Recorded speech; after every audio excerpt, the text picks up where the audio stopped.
everyone, I'm Rachel, and today on Crack Your Bible, we are going to just push it back a little bit because I'm getting ready to go out real quick. I was going to film my video, but my husband texted me like, hey, come meet me for lunch. That's why my phone is going off right now. So I'm just going to take you with me, and maybe we can just chat about what I was going to talk about in the car today. So I will see you soon.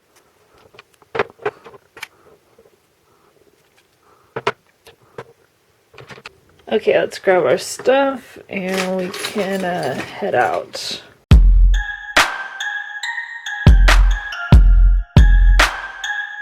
What are we going to talk about today? So, I obviously don't have my Bible in front of me because I am driving.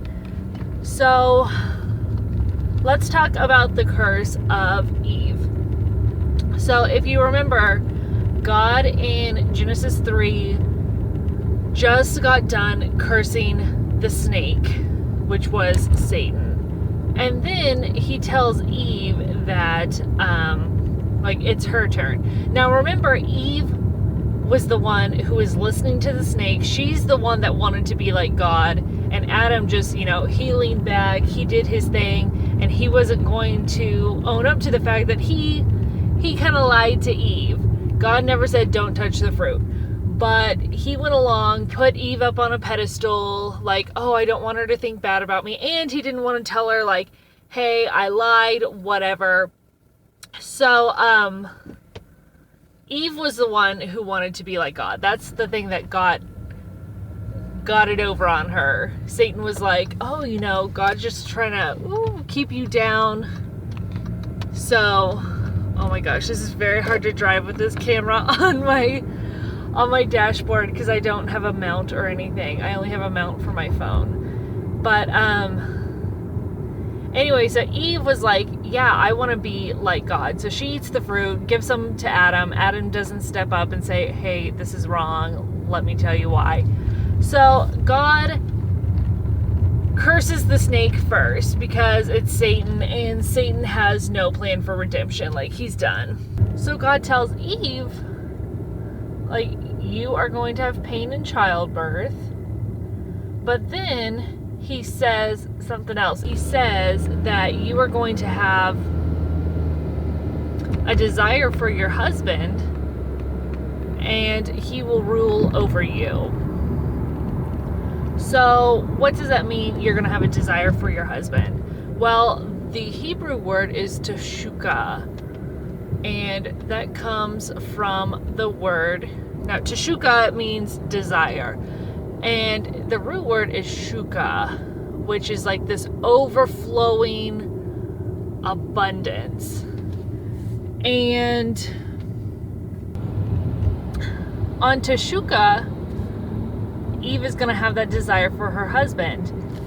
And what does it mean, desire? It's not just like she wants him, because remember the second part of that sentence, and he will rule over you. So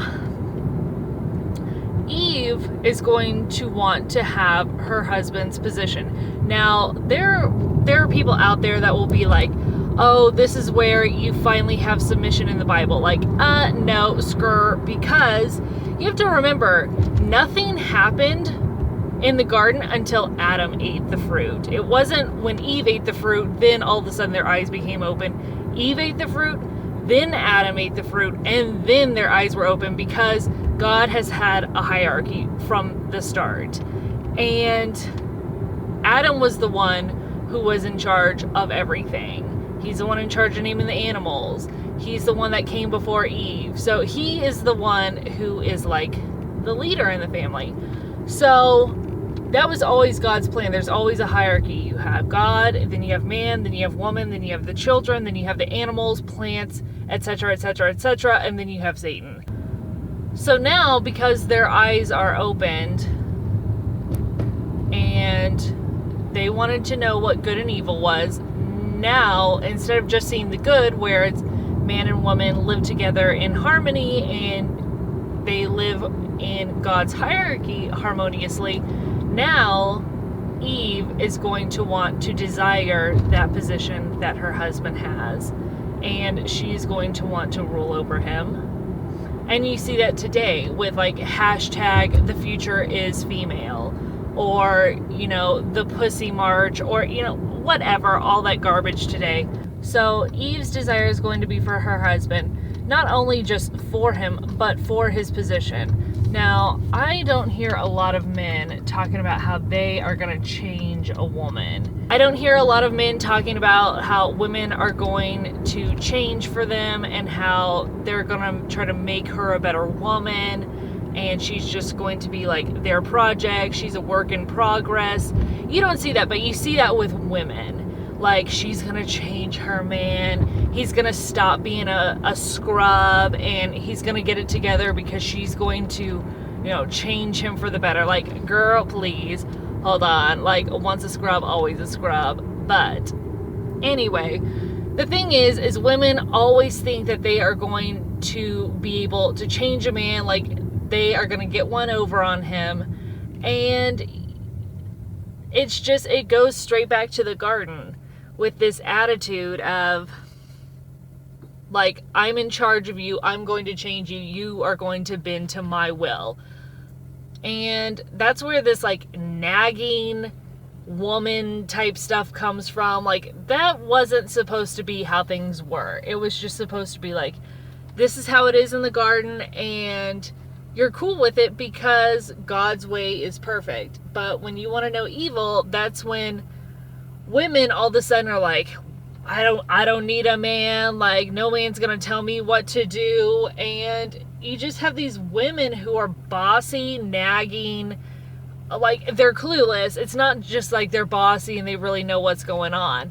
There's so many women out there that they just want to control anybody, and that's just part of the curse of knowing good and evil. You want to know what evil is? Well, you're always going to want to take things out of God's order. You're always going to want to do things differently. But also with this word teshuka, desire, is going to be for your husband, is like, how many times do you hear people talking about boys being girl crazy? How many times do you hear men talk about, like, oh, I just don't feel like a complete person unless I get married or until I find that woman? You don't really hear that, but with women, like, that's part of your identity, is, you know, being with a man, whether it's getting a boyfriend or getting married. Like, you always hear girls like, oh, I've been dreaming about my wedding since I was little. Like, I don't hear boys say that. And I have a brother. He's little. He's not little. He's 13. But, like, I definitely don't hear my brother talking about this kind of stuff. I remember when I got married, I have 2 sisters, and I'm 18 years older than my youngest sister. And yes, we're full siblings. But my youngest sister, she was all about wedding stuff, and my brother could not have cared whatsoever about this kind of stuff. But it's this fairy tale that, like, women have built up in their minds, and part of it is that desire for men. Your identity isn't just going to be based on you. Under this curse, you're going to want men, and it's going to kind of like wreck your life. I mean, I remember being in high school, and I was probably a freshman, and I got a phone call. Like, it was 9 o'clock at night, and it was one of my friends calling me on the phone, bawling her eyes out, and she's like, Rachel, I don't think, like, anybody's going to love me or care about me. Like, I'm gonna be this crazy cat woman when I grow up. And it's like, okay, we're, what, 14, 15 years old, maybe? Like, girl, you got time. But I highly doubt there's any boys in my school that were having those kind of conversations with their friends at 9 o'clock at night. So that's just part of this curse. You are going to not only want your husband's position, but that was my bottle that just opened. Drinking kombucha. But you're going to want these men, and it's going to be just this overwhelming desire for them, and it's going to kind of like wreck your life. So it's this all-consuming, overabundant just desire, and I feel like it's a desire that can't be quenched. Like, it wants to overtake you, and it really reminded me today of this Celine Dion song called I Want You to Want Me, and I'm going to try to put a clip in there, but it might be pretty short just because of the copyright issues, but go check it out on YouTube.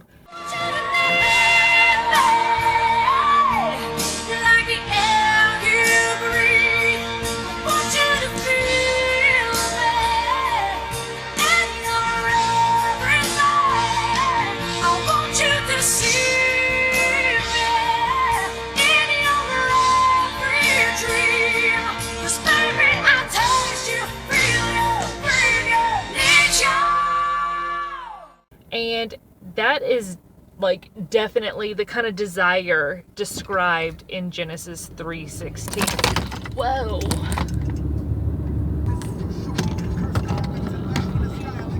Oh my gosh.